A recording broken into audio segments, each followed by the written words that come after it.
I mean, the game I'm a creative lead on, I'm the writer, I'm the creative lead, I'm the product manager. Like, there's an unending thing of. Can't wait to see what this game is. I know. So All right. excited. And me too. I can't wait to see Yeah. it. It's Half-Life 3. Confirmed. Brought You to heard by it here. Harmonix. Harmonix is Half-Life 3. This seems suspicious.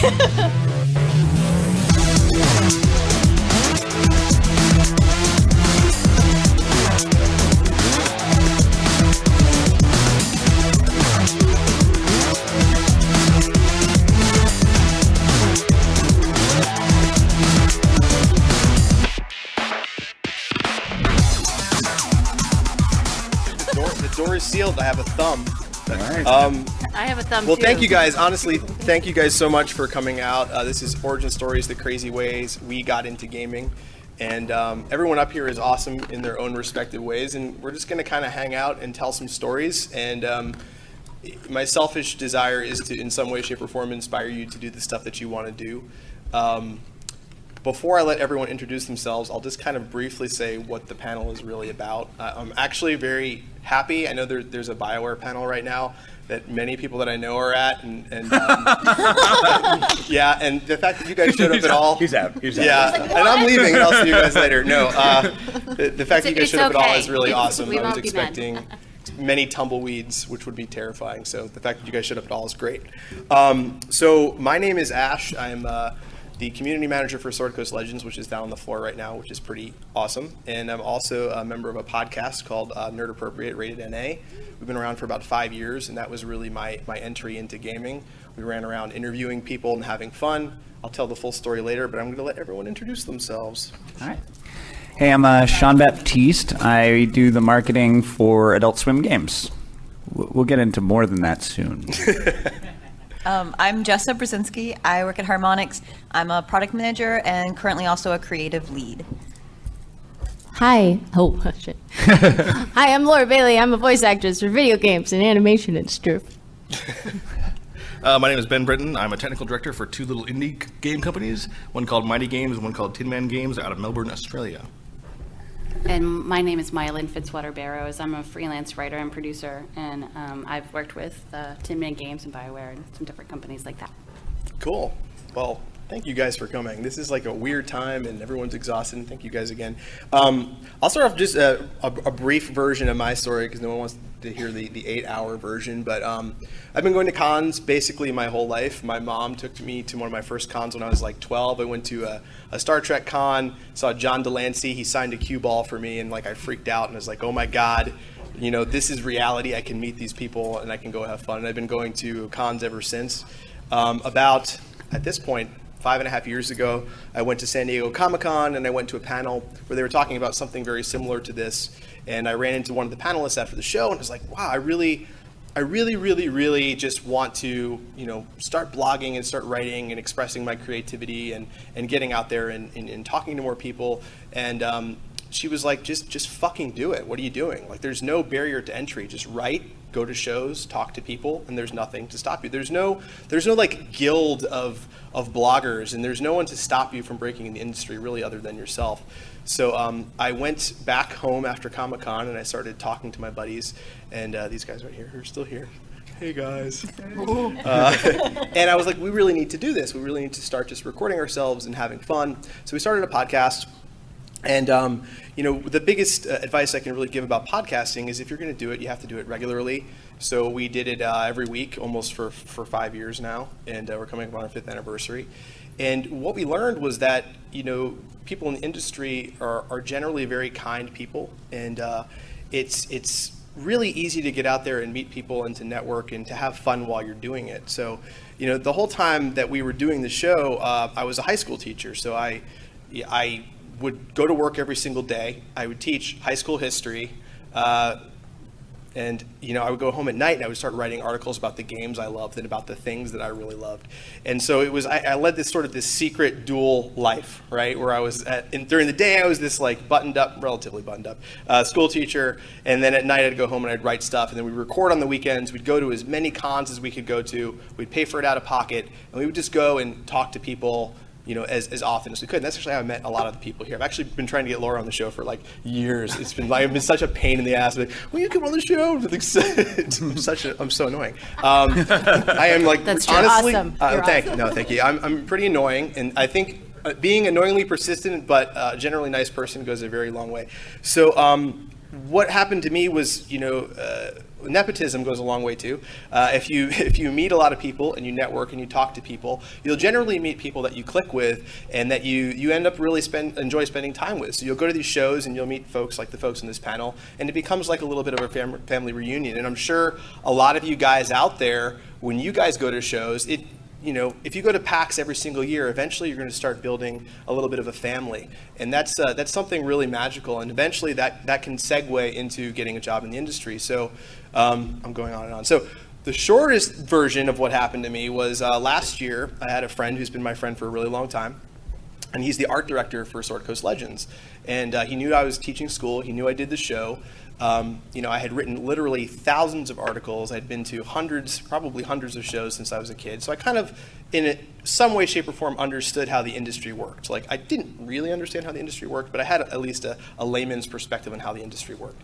So he's like, hey, we're working on this game. It's a Dungeons & Dragons game. And I lost my mind. Yeah, I lost my mind. I had been playing Dungeons & Dragons since I was 7 years old.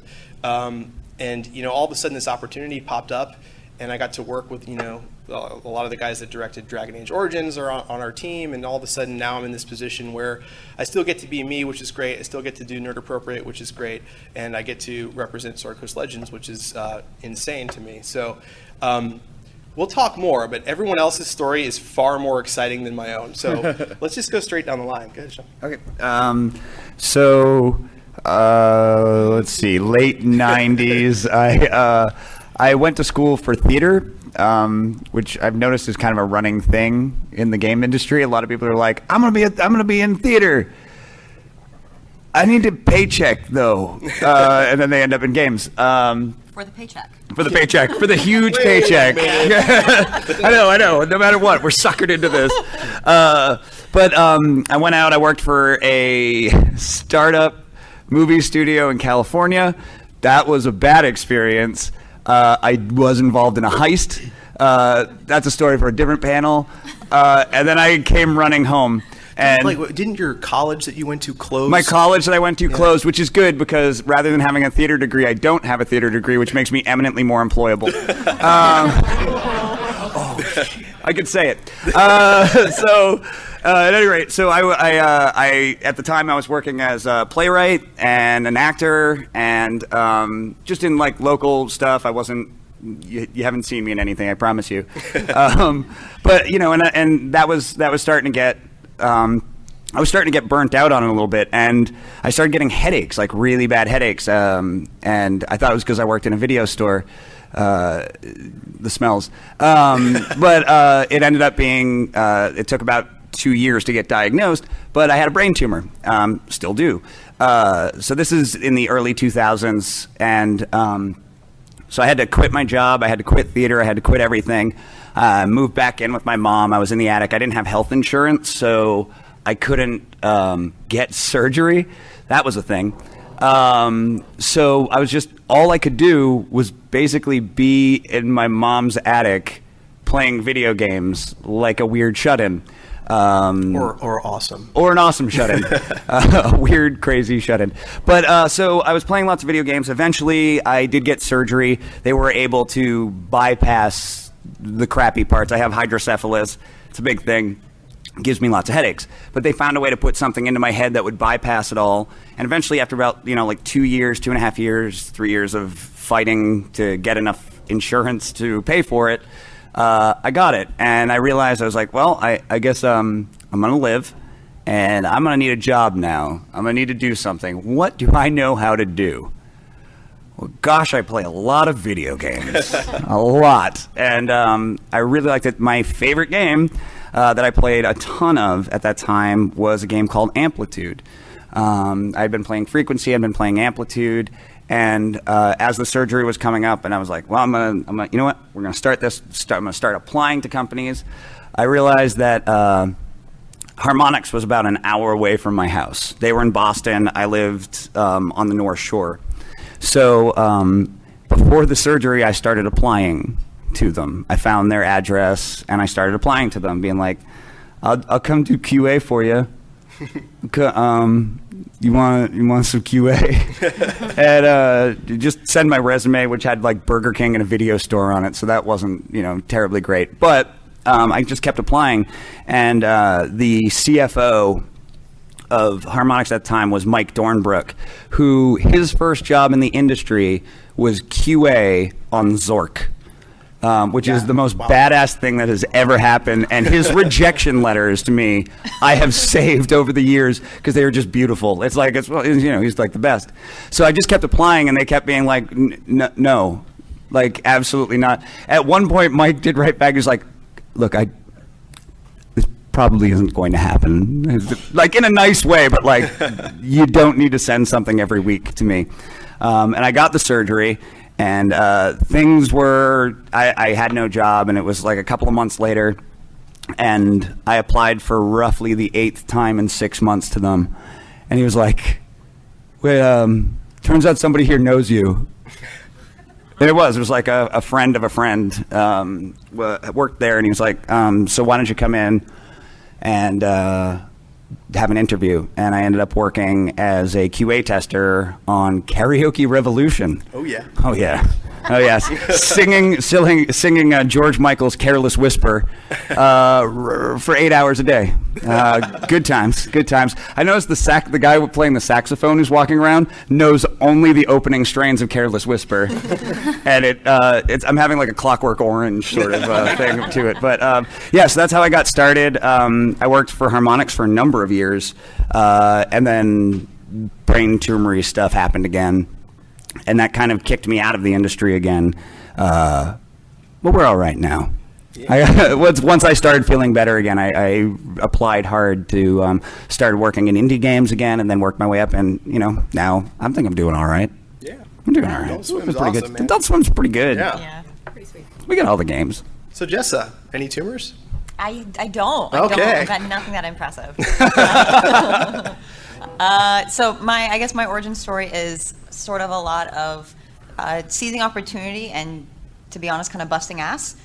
For a long time, I wanted to undersell that and say that I just kept getting lucky, but the truth is that you have to work hard too and seize those opportunities. When I was in college, I was going to college in Boston at Emerson. I started with theater and transferred to writing, which ends up being also as useless as theater, but I can write real good. So during college, I was nannying to pay the bills, and I actually was nannying for the hiring director of Harmonix, and I started dating a guy that worked at Harmonix and making friends with people who worked at Harmonix. So when they needed play testers for a brand new dance game that they were making, even though no one at the studio really knew anything about dance, I got pulled in to do play testing for them with the very, very early Dance Central 1 creation. They also needed real guitar players to test a new real guitar feature they were making, so I got pulled in for that. So then in the summer, when they desperately suddenly needed a publishing intern, the hiring director that I had been nannying for, who knew I was trying to figure out what to do with my life because I graduated college with a writing degree, suggested I go in and apply. So I did. I got the gig because they were so desperate. I think it was just one interview too, and we sat around talking about Europe and Emerson College the whole time. And then a lot of people at Harmonix work at Emerson College, turns out. Went to Emerson. So I got the gig. It was supposed to be like a 60-day one, and I basically didn't say no to anything for those 60 days. I worked all the time. Within the first week of working Harmonix, I went to Comic-Con. I was working parties until 4 a.m. every day. I was doing all the grunt work, all the carrying bags. I can remember Eric Pope handing me a bag and literally springing away, so I would have to carry it. But you start at the bottom and kind of work your way up. They extended my contract twice until they couldn't actually extend it any longer. So then I was transferred to the playtest department and worked in user research for the length of a contract that I could work there. I got out of games briefly, and I worked at a writing company. It was terrible. And then I worked at I did customer service for an Oriental furniture company, which was both terrible and fascinating, and I know so much about Oriental furniture now. That's a life skill now. It was great. Yeah, that's great. And it was phone customer support, which is also really hairy. But then it meant that Harmonix asked me to come back and head up their customer support for a while. So I came back and did that, continued to kind of accept any opportunity that came up. I continued to do customer support and then also took on community management, which I dabbled in a little bit with the internship. I had been doing PR, interning, traveling, community, like literally anything that came up, I would tackle. Dam Central kept going, so I was continuing with that. I took on being the financial admin for the publishing team. I then, a couple of years ago, became the event manager for Harmonix, did that for a while, and then about 2 years ago, switched over to product management. So I've been doing that for about 2 years, and then in December, they asked me to actually take over as creative lead for the project I was product managering on, which is an unannounced secret title I can't talk about, but I'm also still doing the Dance Central stuff. So it kind of has been just a constant yes to this, yes to that, yes to anything that I can actually take on. And it has worked out in that it continues to make them want to keep me around, which is nice in an industry that is really difficult, to be honest, to stay in. And gives you a good reputation, I guess, for working hard and tackling challenges, even though if you don't necessarily know what you're doing when you start them, which then makes it more likely that people are going to give you new opportunities. So it was just a lot of that, of never saying no and then wondering later if I should have said no and sticking with it. And so then now here I am at PAX again. Awesome. After, I think I've been in the industry like 5 or 6 years. I don't really remember. That's awesome. I had no idea you did that many different things. It's constant. I think I met you, like 3 or 4 years ago at this point? Yeah, I've And- usually had 3 or 4 titles at a time, and right now I only have 2. Right. And it's really weird. Yeah. But I have multiple projects. We just knew you to balance it out. initially. We kept running into you at the Harmonix booth, and you'd be like drenched in sweat, dancing all day. Yeah. Like when she says she hustled, like it's ridiculous. We'd walk by as press, and we'd be like, "Oh, there's that dancing girl again," and you'd just be like red and just like, "Hey, everybody!" Like, Yeah, it's challenging. So it's really Yeah, cool. so I worked on the Dance Central franchise, Yeah. Disney Fantasia Music Evolved, Rock Band Blitz, Rock Band 3. Like we Yeah. have so many games that we make and have dabbled in each and every one of them, except for Rock Band 4, which I had nothing to do with until this weekend. Does Rock Band 4 have Bohemian Rhapsody? It does not. Yeah. Well, I mean, it will. No, that was Rock Band 3 song, right? Yeah, I don't know. Was Rock Band 3 on disc or DLC? It's all gone. I Yeah. did customer support for years. And it's all All thrown gone. away. Awesome. Laura. Hi. Hi. Welcome. Oh, thanks. So I want to hear this story. I'm excited. Oh, man. This is what normally happens when you come on the show for the first time, so we're going to do it right now. Oh, good. We're Live. recording. Yeah. So I got started theater. Ah. So I was studying theater. I was actually had kind of decided I wanted to pursue acting straight out of high school, and I went to college for theater, and got a play kind of in the community doing a show, and somebody that was in the show with me, Kent Williams, played Dr. Gero on Dragon Ball Z. Dragon Ball Z was recorded in Dallas. And so I went in and auditioned for Funimation and got the part of Kid Trunks on Dragon Ball Z and kind of started voice acting then. And then through that, got my audition for Blood Rain. So I ended up getting cast as Blood Rain back in the day. That was the I love very that game, first, by the way. I really did. very first game I ever did.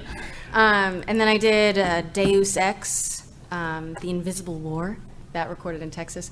So I did voice acting in Texas for about, 8 years before I made the move out to California. And ever since then, it's kind of been solely voice acting. So since I got out to California, I think my first game was, oh man, I don't even know, World of Warcraft might have been my first one. So I played Jaina Proudmoore in that. And it just kind of keeps expanding. You know, I worked with one studio, and then because of that, it would open the door to another one. And then once you're, represented by an agency, then, you audition for 100,000 things. So I auditioned for probably 100. For every job I get, I have 100 that I don't. And it just kind of, you just got to keep going and not I think you're underplaying how much stuff you're in, because it is absolutely, even since I started hounding you for an interview like many years ago, I'm just going to keep bugging you about that. I'm here, man. That's right. That's it. Look, the debt has been paid off. No more guild for you ever again. No, but you have been in just so many incredibly wonderful projects. I mean, that has to feel so validating as an actor to all of a sudden be in all of these things that are just so highly lauded. So. It's crazy. It's crazy. Yeah. What's crazy is the transition now from, I started in voice acting, the transition that so many games are making into motion capture now. So much of my work is on a stage at this point, which is funny because it calls back to the theater roots. It feels very much like you're on a stage performing, because when you're doing motion capture, it records the subtle differences that are present in film work, but it also needs kind of an amplified performance, so you're doing kind of a stage performance for it as well. So yeah, I did Infamous Second Son. I play Fetch in that. Halo 5 Guardians, which is coming out in October. I play Spartan Vale. Too, is right? That was yeah. mocap. Okay. Working on a couple other things, mocap, that I can't say right now, but are pretty cool. There are definitely cowboy titles from that voice. There's a lot. It's kind of it's crazy. Yeah, it is. Crazy. And then of course there's Critical Role, which I'm a huge I'm a huge fan of that. So yeah, just recently we started doing, because of all the voice acting. One of my friends who's a voice actor, Liam O'Brien, he for his birthday wanted to get together and play a game of Dungeons and Dragons, and I had never played before. And so he asked a bunch of voice actors to get together and play it, and we played one game, and all of us loved it so freaking much that we asked if we could keep doing it, and so we did, and we played for a couple years before Geek and Sundry approached us. Matt Mercer is a voice actor. He's our DM. And they approached him and said, "We've heard about your game." I don't know how the hell they heard about our game. But they'd heard about our game and asked if we would come on their Twitch channel and film it every week. And so we were like, I don't know, that might be weird, but let's try it. So we did, and it's just been so much fun. It's going so awesome. well. Thursday evenings, 7 Pacific. 7 p.m., right? yeah. So definitely tune into Critical Role. It's crazy fun, and we all kind of stay in character voices the entire time. And I'm a half-elf ranger with a bear. So Yeah, Tricket's pretty awesome. Yeah. Awesome. Well, that's it. We'll talk more. All right, Ben. Excellent. Yeah, you're up. Right. So in order to keep the panel consistent, I'll start with theater. Really? Is this real? Absolutely, 100%. No way. Yeah. I called Okay, this. well, it's complicated. So, when I don't know how far back to go, but when I was very young, I did a lot of theater, sort of middle school, high school, a little bit college stuff. Did a lot of in forensics, speech, whatever, that sort of thing. It doesn't help. I still talk too fast. But when I got to school, I got a degree in computer engineering. That was the big difference, I think. So I got a degree I could get a job with. So. You guys all have jobs now. Yeah, it it's worked good, out. yeah. They're just not necessarily. Yeah. I've been programming since I was probably 8 or 9, and whenever I programmed when I was a kid, I always wrote stupid games, But when I got to school for computer, like college, it didn't occur to me that I could get a games degree, because this is like early 90s, when I went to school. So it wasn't really a path that was obvious, like, oh, I'm a programmer, I should get a games degree. So I'm like, I'm a programmer, I should go into engineering. So that's what I did. I got an engineering degree. Right about the same time I got out of school, the web happened, and so I became a web programmer. So that's kind of what I did. Then .com happened, and it was great. And I got a .com job, and was making a ton of money and spending it like crazy, because I was like 22. And then the .com crash happened in like the late 90s, and I got laid off, and I had like $3,000 in my bank account, because I spent all the money they had paid me the last 5 years, because I was very irresponsible. So save your money. It's very important. So I paid my rent on my credit card for a few months, and I was tired of the .com world, because I just didn't click with the sort of like corporate America shtick, It was very soul-crushing. So at the same time the .com was crashing, I was starting to do community theater. There it is again. So you go. I did a lot of technical directing, did some acting, set design. It's community theater. You do everything. And in my community theater work, I hooked up with the special effects guys in Denver, where I was, because we're like, oh, we need like a blood hit, or I need to do some light effect, or I need to do whatever. So we got to know the special effects guys really well. And so when I got laid off from the .com world, I'm like, fuck this, fuck working with computers. I'm gonna go do special effects. So I'm like, calling my friend Tim. I'm like, Tim, I want a job. He's like, well, I can only pay you minimum wage, because it's TV basically. So I'm like, great, I'm gonna become a fog machine technician for $9 an hour. Boom, let's do this, right? So I did That's that a for thing? Well, I mean, like that's kind of what I called it. Okay. I was an Wow. FX technician, which is like you're the guy who goes to the truck, gets whatever they need, Okay. drags the set, plugs it in, turns it on. Yeah. Long hours, terrible. But it's it's TV, man. You're on set, you're doing cool stuff. So when I'm still programming in my free time, and so this company, it's called FX West in Denver. They also do motion control, which is like robotic camera rigs, right? But all the like special effect camera stuff is done with motion control. And at the same time, I sort of started the company as a fog machine technician. They sort of started this new venture called SpiderCam, which is this like giant hanging rigs that are computer controlled. It's like really high speed moving camera stuff. So if you've seen like Spider-Man 1, 2, or 3, back the Tobey Maguire ones, where the camera's like swinging down through the city streets, that was shot with a SpiderCam rig. And I was there at the time when that was sort of thought of. And so I was like one of the technicians who was one of the main guys who ran the rig. And the software we were using at the time was fucking terrible. It was all in DOS. And this is like late 90s, early 2000s, and they're still using DOS. It's terrible. So I'm like, well, I'm just going to write something better. So in my free time, over about the course of 18 months, I just wrote a whole new program to run our rig. And it was like made because I had to go run the rig during the daytime on set with the shitty software. So every time I was frustrated, I'd put new stuff into my software. So it was like, had a gamepad, so I could control the camera with a gamepad. It was very real time. It was all animations. It hooked up with like Maya and 3D applications and stuff. And so it just made the whole thing really easy. And so we started using, actually the first time we ever used my software on a production job was for the Oscars in 2004, I think. 2005, can't remember now. So it was very scary. So like, here's my software, first time we've ever used it, and we got this giant flying rig. So the You could have killed half of Hollywood. Right. It's like I've got $1 million of gear hanging over like $30 billion worth of people. Yeah. It's always good to put And it's value on live, people. yeah. Yeah, exactly. And the Oscars is live. It's shot live. And it's like a 6-hour show, and it's like the worst thing ever. And you got your little headset on, and the director's just screaming at everybody in the headset the whole time. So it's very stressful. And we actually crashed. The whole system crashed for 30 seconds in the middle of the show. Oh, boy. But luckily, no one, like it was just the right time. It was like we're kind of coming down, and then we sort of stopped and got the shot, and the system crashed. But they wanted to stop for a second, so I'm like, fuck. So I'm like, to the guy who's running the camera, I'm like, we crashed. I'm going to reboot everything. So I'm just like, just rebooting everything, turn it all back on. I'm like, because the rig is like 17 parts. There's like the computer where I am, and there's like all the actual motors are around the room with like our riggers on. So I'm like, riggers, shut everything off, turn it back on again. So it's like a full reboot. It took us about 30 seconds, but got it. I got so. Anyway, that was the first time I used my software for a gig, but we went on to use it for probably 20 or 30 or 40 more shows, and actually still use the software now. Wow. So yeah, That's impressive. About sort of in the same time frame. So actually, that would be like 2003. Actually, not 2005. Sorry, 2003. That was what happened. Then went on and did a whole bunch more gigs with that software. It was really fun. Got tired of traveling all over the place all the time. So I sort of had been in the film industry for about 6 or 7 years by this time. So about 2005, 2006. And we were in Australia, and I met my now wife there. And I'm like, I need to like step away from film, because I'm tired of it. But in order to get a visa into Australia, I had to live with my wife to get a de facto spousal visa for a whole year. But I couldn't work there because I didn't have a working visa. So I'm like, I got basically 12 months where I can't do anything and get paid for it. So I'm like, I'm going to write games. That's what I've always wanted to do, right? And like all the stuff I'd done in the film industry was all real-time control of stuff. So like it really wasn't that hard to make that lateral move from like real-time visual effects to like game control, So I started writing my own game engines and OpenGL and stuff, and that was terrible. Never write your own game engine. Always use Unity or UE4, whatever. So I actually ended up starting using Unity very early.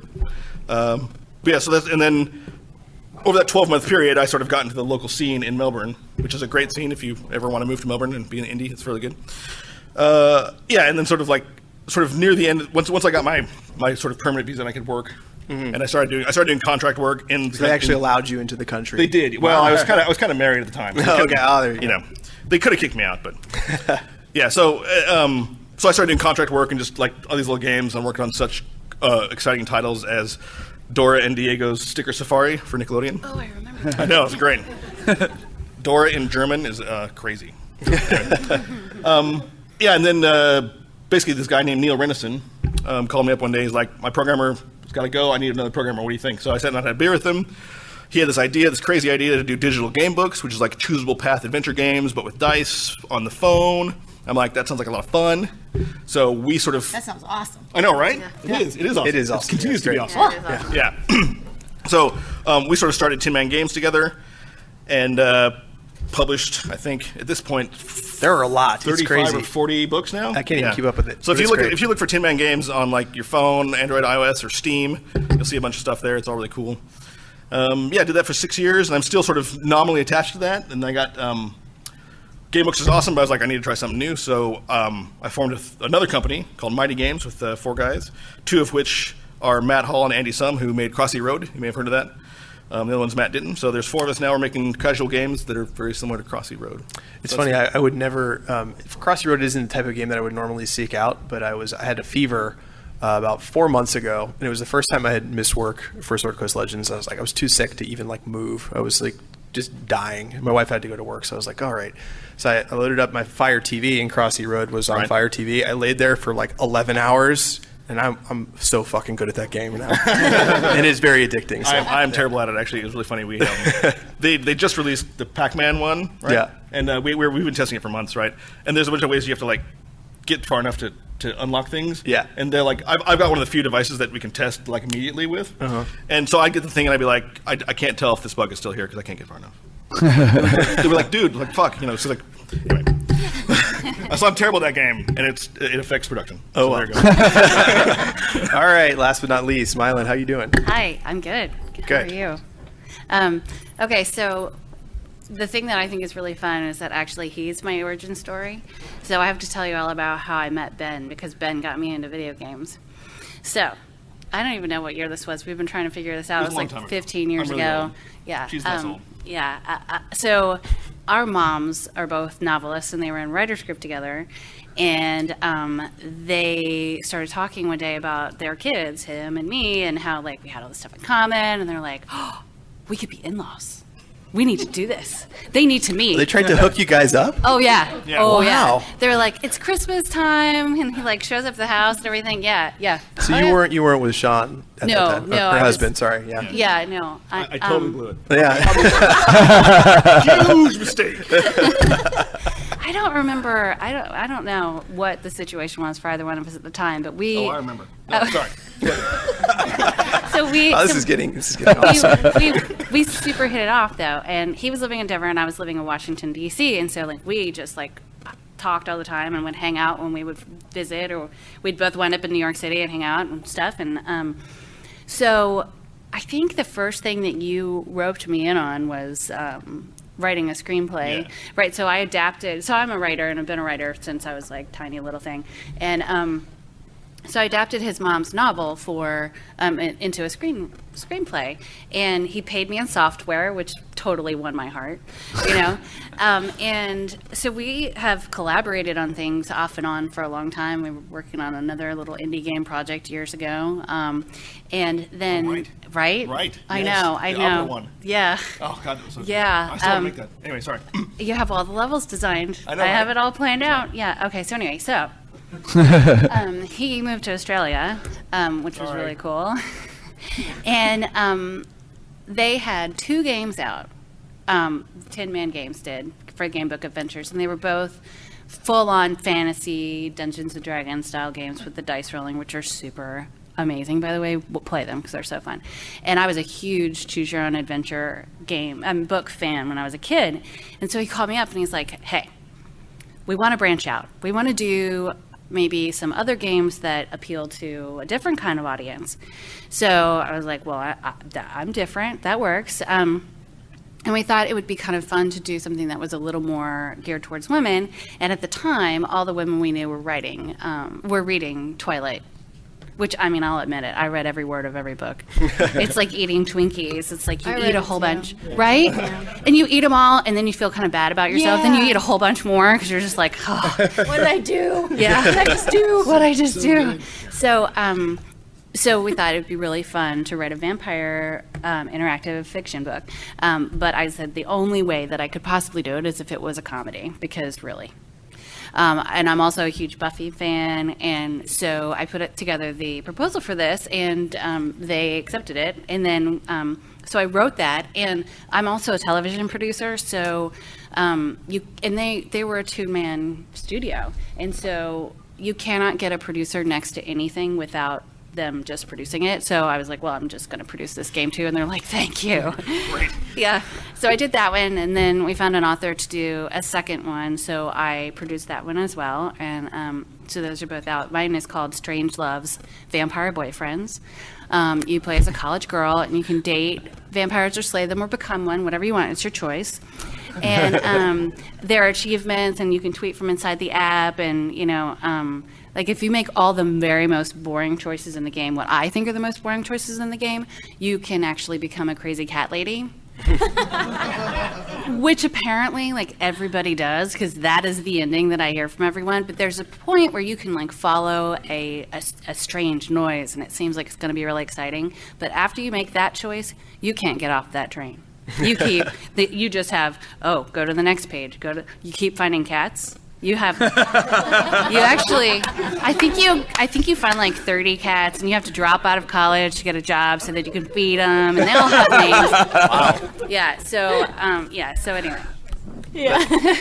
Yeah. You have to. They need you. They just need you.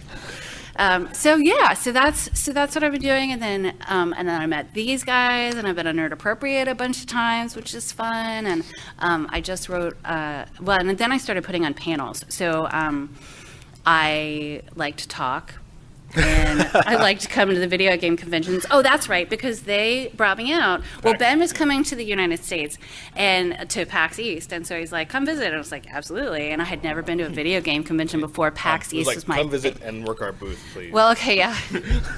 So I got there, and I'm trying to demo this game that I had never seen before. And I'm just like, the iPad doesn't work when you hold it like this and touch it like this. This is very awkward.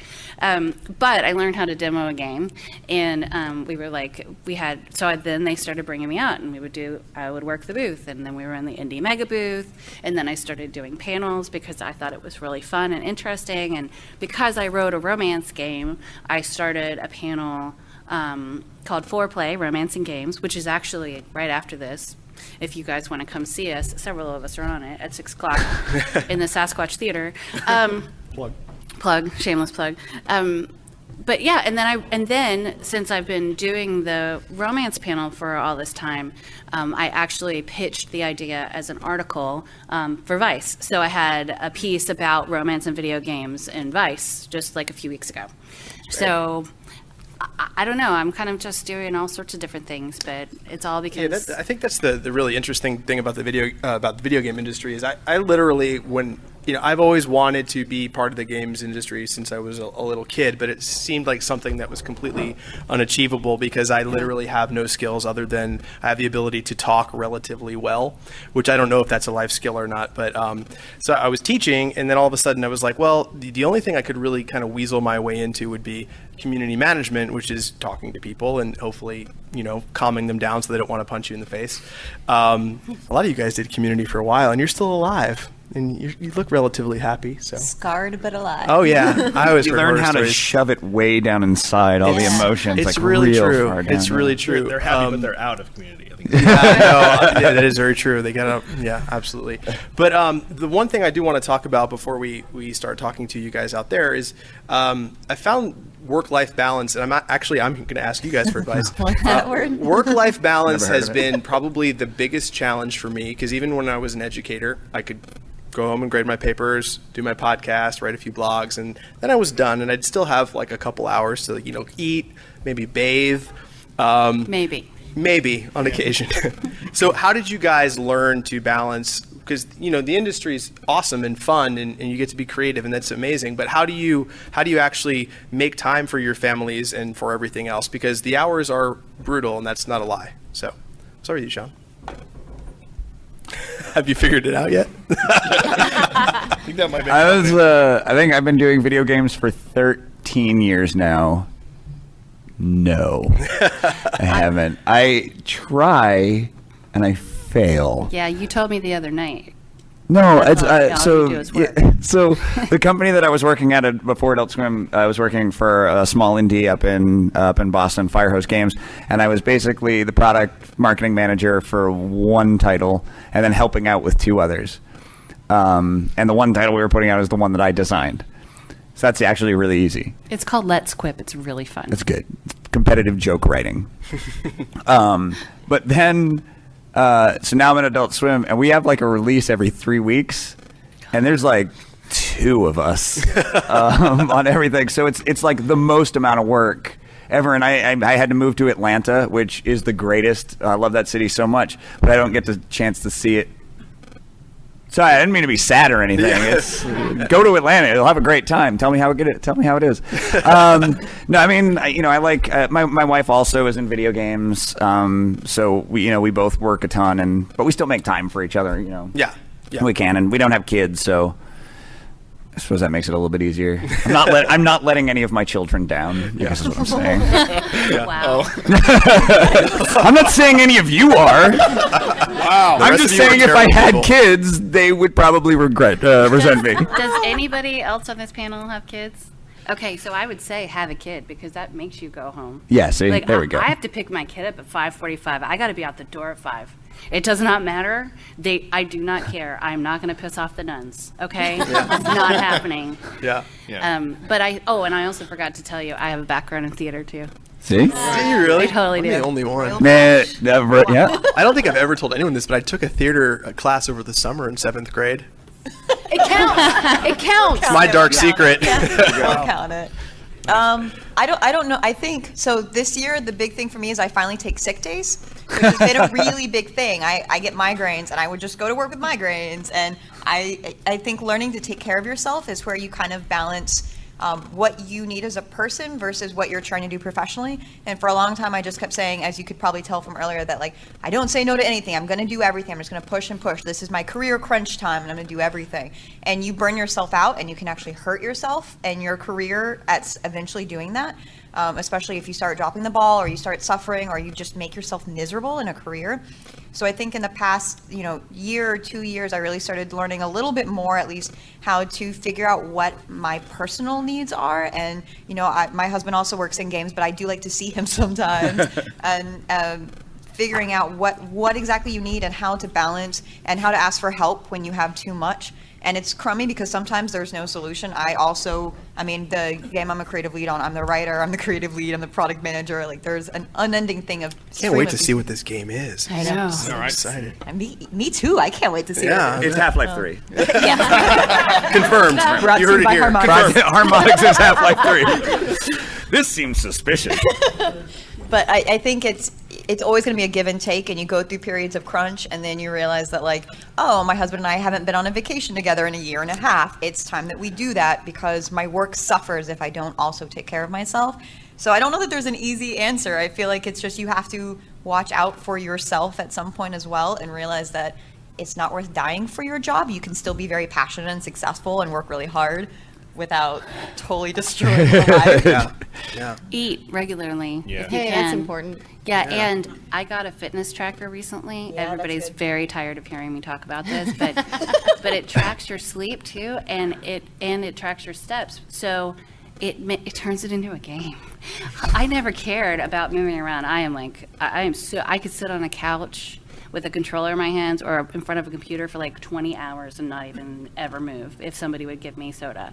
But now that I have the fitness tracker, like, seriously, I want to You get walk around. points. Yeah, I get Yeah. points. I had the Nike Fuel Band. Yeah. And I was nice. so Fitbit. active when I wore it. Right? It's It amazing. got really nasty, so I stopped wearing it. And now I'm lazy again. So, You're absolutely not lazy. So I wanted to ask you, you travel probably more than the rest of us because I follow you on Twitter and you're always someplace, basically all the time. Yeah. So how do you deal with that? And that's a big part of this job. No matter what you do in the industry, you're going to have to move around a lot and you're going to have to travel quite a lot. You may have to move for your job, but Laura travels to a lot of shows. So how do you actually contend with that? And how do you have that work-life balance? it's actually really, well, just as an actor in general, it's hard because you're constantly in flux. You don't have that normal salary job. You don't have the 9 to 5. So when you're working, you want to be working. So any job that comes up, I want to be able to say, yes, I can do that. So, so yeah, for the past few years, it's been crazy. But the upside is my husband is also a voice actor. So, Travis Willingham. So I don't know how it happens, but we get cast a lot together. And nobody ever knows that we're married Really? when we're auditioning, and we just keep getting parts together. We're both in Halo 5. We were both in Infamous. We're both in Avengers Assemble. So I get to record with him and work with him on a very regular basis. And so because of that, a lot of the appearances that I do, he is asked to do the same appearance, so we travel together. It's a really nice thing. Our poor dog. But, It's so sad. I know he has a fairy godmother. Don't worry about it.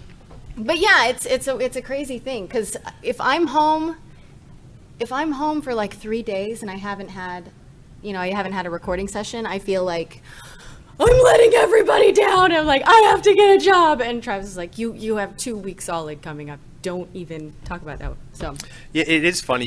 I think a lot of people that work in games, you get this. It gives you so much adrenaline, and it's such a sense of camaraderie. And it's also, it's exhausting, but at the same time, when you're working with other people that are doing the same thing, you kind of feed off each other. So it becomes this strange brotherhood of exhaustion, and everyone's just working as hard as they can work. But like Jessa said, you have to be able to, control it and take those days off. Like I hadn't taken like an actual day off until I got the flu where I played Crossy Road, and I was just like, this is all I can do to survive is sit there and play Crossy Road.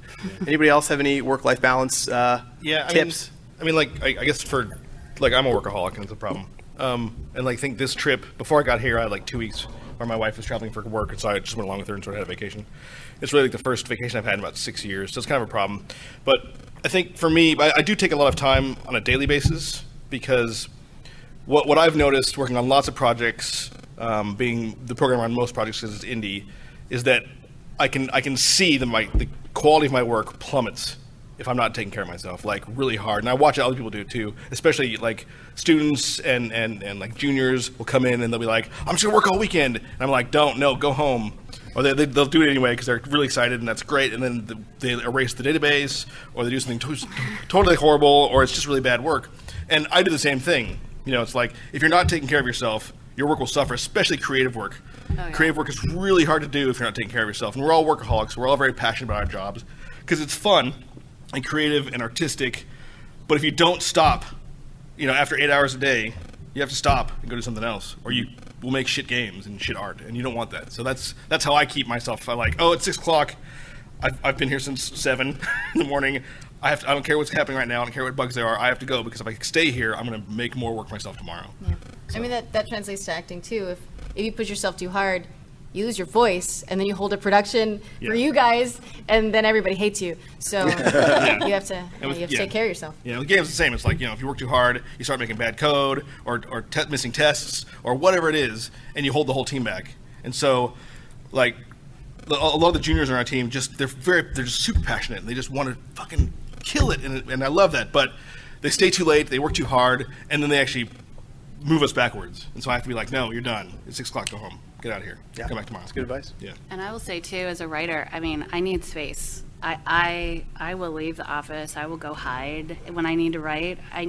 Or I have like office in my house, and I need to have time to let my subconscious work too. So trying to and I work on a lot of different projects all at the same time. But the same thing, like at the end of the day, you got to stop at some point, or at least give yourself a break and like have dinner, watch a TV show, Play a game. Play a game. Yeah. I haven't played a game for long. It's funny. I was thinking about that today. I've played less games in my year as a community manager than I've ever played in my life. Oh, yeah. And it's just because of the hours, And it's not that I still love games. I'd play them constantly, but it's very challenging. Yeah. The other night, here, I went back early. Like, I left dinner, and I was like, I got in bed and played my Vita.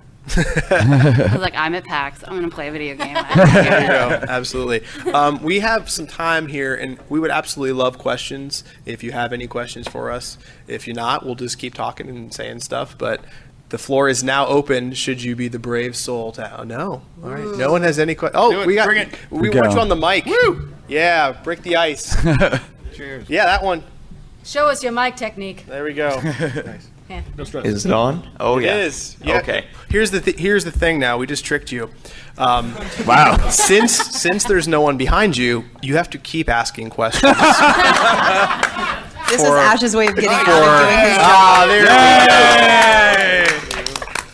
go. You owe those guys some beverage of their choice because we were just going to have you keep going. So thank you. So a couple of you have already touched on this, but are you avid gamers yourselves when you aren't working? Try to be. Yeah. Love video Yeah. games. Yes. Yeah, absolutely. You know, I think everybody that I've honestly ever met in the industry, you would have to love games in some capacity to be a part of it. I know everybody on this panel plays a lot of games, and I think we would all play more if we had more time. You know, the tabletop game, any kind of games that we could play, we would probably play more of. But absolutely, I do get to play a lot of games that aren't finished yet.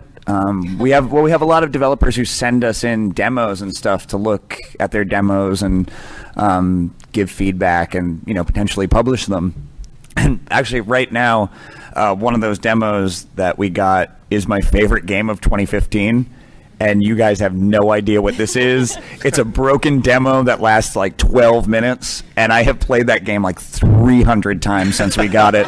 But that's like, so it's I don't necessarily have time to finish, like Witcher 3 or something like that. I'd love to because it's great, but yeah, I'll still play stuff all the time.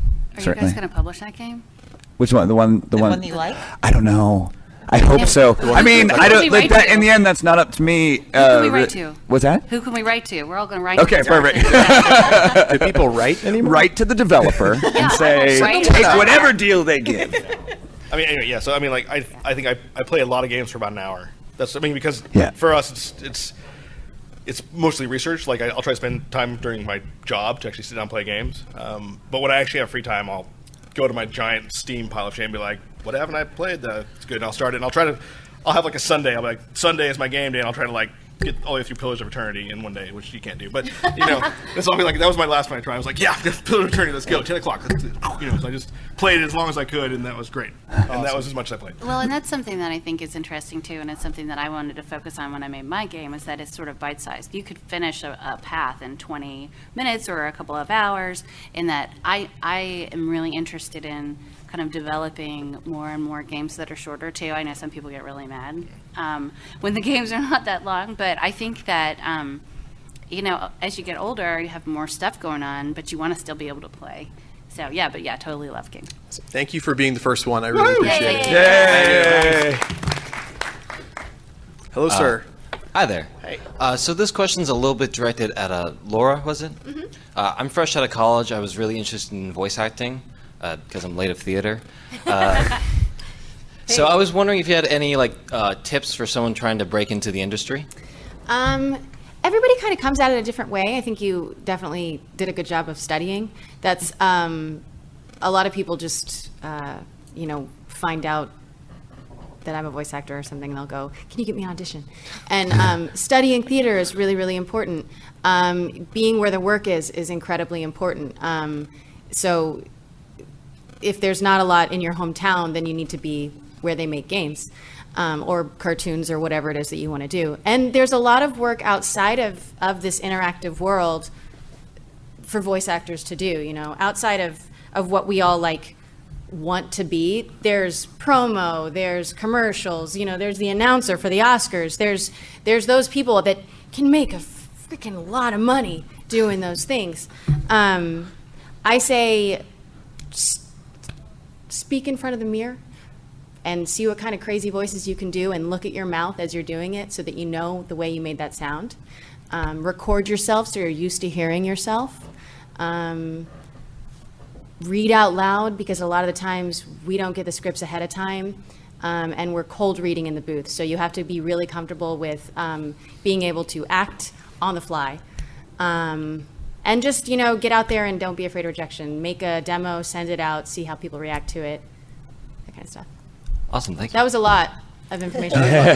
There's what's Tara Platt and voiceover voice actor Tara Platt's book and Yuri Lowenthal's book? Voiceover voice actor. Yeah, there's a good book yeah. on that stuff too. Tara Platt and Yuri Lowenthal wrote a book. Both incredibly a while back. talented working voice actors. So they've got a lot of good information and also a lot of interviews with voice actors that work a lot in that book as well.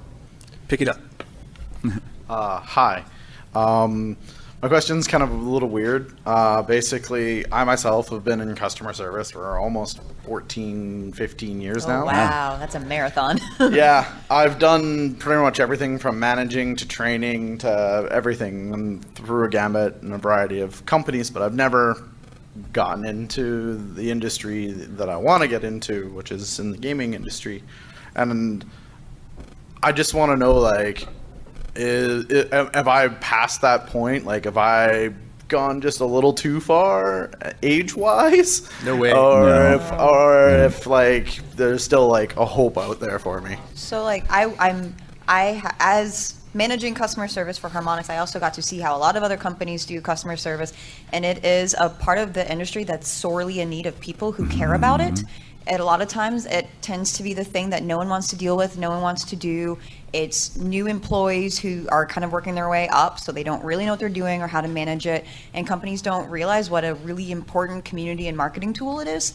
So if that's something that you like and are interested in, I would totally go out there and talk to companies. A lot of them are constantly hiring customer support people because they're hard to keep, because as I'm sure you know, you need thick skin, and there are a lot of skills that customer support needs that people don't have. Yeah. I don't think there's any age issue or anything like that. If you care about it and are willing to represent it, then companies are happy, customers are happy. Like, it's a win-win for everyone. Honestly, but like in all the companies that I've worked for, including Harmonix, I ran the community team when Rock Band started. If we had had somebody apply who had 14, 15 years of customer service, not only would I have hired them, I would have given them my job. Like, straight up. Because like it's such a needed skill, and you need somebody who's proven that. And yeah, I think that I wouldn't look at it as a bane. That's a huge boon for you. Yeah, it's a really big boon for you. Definitely don't lose your gusto. Keep trying, man. I applied for many community manager jobs before nepotism kicked in, and I ended up knowing someone at the right place at the right time. So go to shows, talk to as many people as you can talk to. Show your passion to everyone that you can show your passion to, and eventually something will click, and someone will be like, "Oh, remember that guy who had 14 years customer service who was really cool?" And then all of a sudden you'll have a job. So don't let your age slow you down at all. I'm an old man. So Thank you. Yeah. Thanks. Hello. My question is, do you guys see a flood specifically for programming in any field really these days, but I guess specifically for gaming? Because currently I'm a high school student who spends his day, you'll never believe this, doing theater at school, and So step one, spends his nights trying to teach himself different languages. And I'm just wondering, with graduating this year, if maybe that field, as far as computer science or design or anything like that, would become unnecessary and maybe flooded to a point where a job is not available? No. Nope. No. Programmers are so hard to find. Like, we hire programmers all the time, Yeah, and Harmonix they is are actively looking for, like, so 6. hard to find. Right. Yeah. So Everybody, so many people are writers and producers, and the kind of soft stuff. It's like the super tech stuff. It's really yeah. Do not stop learning programming. Keep going. You Absolutely. will- Yeah, I mean, like, and when you get out, start applying for junior positions and stuff, and just work your ass off. It'll be awesome. Death. And also get internships. Yeah, absolutely. Yeah. That's my phone. Okay, guys. Thank you. Yeah. Good Yeah. job. You have, That was if you my can- fault. Yeah. You have nothing to worry about if you're a programmer. Well, Yeah. not nothing, but keep doing it. Yeah. I kind of want to follow that up real quick because I know actually with like headhunters, a lot of times they're not hiring for the game companies very much because there's not enough turnover. It's very a niche job, and so they're actually trying to hire for a lot of Amazon people. So this isn't actually my original question, but do you guys know how to get into that niche easier than going through the headhunters that are all out Don't use a headhunter. Yeah. And the reason why is every company I've worked for will not work with headhunters. Yeah. there? Yeah. Because I don't want to say it's like a scam. It's annoying. But it's annoying, and it's really annoying. And they also call up and start trying to poach people from your company while trying to. And they don't know anything about you. And it's like, real shady. Yeah. It's Our search real engines found you. shady. Yeah, don't good use enough. a headhunter. Do it yourself. Just go to the websites. There'll be a jobs. All of them have jobs link. And if they don't have jobs open, they'll be like jobs at whatever. And just be like, hey, put me in your database. This is what I do. Here's my CV. And go to events like this and talk to people. The best way to get a job in Melbourne is to go to the monthly meetups, because all the industry people are there. We give talks, and we're always looking for people to hire, new recruits and stuff. And so if you go to these events, I assume wherever you are, there's probably some sort of dev meetup of indies, hopefully. Right. Go there, meet people. Yeah. So here's my actually two original questions. So in the industry, having a partner or a husband or wife, do you see yourself capable of doing the things you are doing in the industry without them? And do you think that they really help to bring you to that next level? And then the second question, you don't have to answer both, but the second question is also, since it's kind of origin stories, how did you lead, like the path that led to you guys combining, like knowing that, oh, this is going to be a good match for both of us because we're both. That's a great question, man. So those That's are really good, because there are a lot of gaming couples up here. So the other thing is I actually done research. Hold on, I'm going to go sit and watch this. I've actually done a little bit of research, and OkCupid is one of the more, and Match.com are like the two prominent dating sites. And I've looked for a lot of articles on that were Reddit or that were written about gaming dating sites, and I figured, well, okay, everybody's got WoW, right? Like that's essentially the gaming website, right? Or dating website. So, but really, there's not actually a good quality gamer dating website out there, right? And so a lot of times you do get more of the organic, I just so happened to, the shooting star came across the sky and it fell in my lap, right? So, have saying that, maybe an origin story, and then also, how do they help you in the industry? I'm going to be a horrible human being right now. We are told that we are almost out of time. We have 1 minute. Can you answer this question in 1 minute? Yes, it helps. My wife also being in video games helps a lot in every aspect, and I probably wouldn't still be doing this if she wasn't doing this as well. It's the best. It's just fucking awesome. 2, you should start that gaming dating website. You should start working on it right now with that guy right there, the programmer. Hire him right now. Yeah. Give him a We'll do job. it. Oh, you have a customer service guy too. That's right. Yeah. Oh my God. Service. This You guys just formed a mega corporation. This is how you got into the industry. Story right here. This is happening. Go and make this happen. There you go. All right, we'll do it. All right, guys, We're we'll getting stick kicked around out. for a few minutes you. outside. Thank you Yeah. guys so much for coming. You guys are awesome, and come up and ask any questions if you have any. Thank you.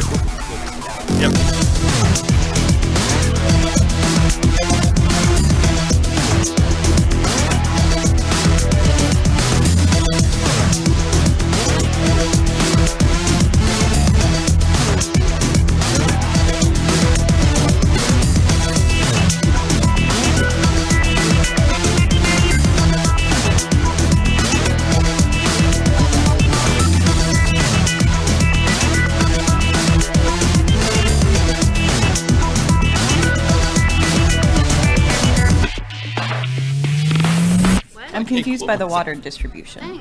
That's yours. That one's your. This one's your water. But what about this one? This one's my water. But what about this one? That one's probably Laura's water. But what about that one? That one's also Laura's water. She loves. She needs water real bad. very thirsty. She's really.